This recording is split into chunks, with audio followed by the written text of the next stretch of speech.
আসসালামু আলাইকুম।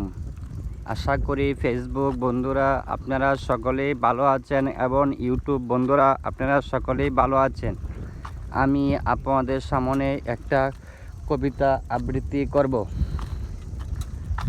লেচু চোর কাজী নজরুল ইসলাম। হাবুদের ডাল পুকুরে সে কি বাস করলে তারা, বলিতাম একটু দ্বারা পুকুরে ওই কাছে না। লেচুর এক গাছ আছে না, হুতাই না আসতে গিয়ে একবার কাস্তে নিয়ে।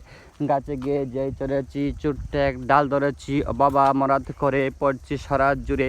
পরবি পর মালির গাড়ি এসেছিল গাছের আরে, বেটা ভাই বড় লুচ্ছার। দুমাদুম গোটা দুধ চা দিল খুব কিলো ঘুষি, একদম দুধতে টুসি। ভাগিয়ে তাপিয়ে একেবারে লাফিয়ে দিয়ে দেখুন দেয়াল, আর এদিকে ভিতরে দিয়ে শেয়াল কোথায় বলোটা দাঁড়িয়ে হতে দেখে যে আটকে ওটা করে করবে সবার। বাবা গো মা গো বলে পাঁচিলের পুকুর গলে ঢুকি গিয়ে বুসদের ঘরে, যেন পান আসলে ধরে যাবো পের কানমুনি বা চুরিতা যদি যাই, তবে মুরনা মুই মিচা কুকুরের চামড়া কিচা শেখি ভাই যাই বলা মালির ওই পিটনিগুলা। তো বা না হকতা ভালো লাগলো অবশ্যই সাবস্ক্রাইব করবেন নতুন নতুন ভিডিও পাওয়ার জন্য। এখানে আমার ভিডিওটি শেষ করলাম। আসসালামু আলাইকুম।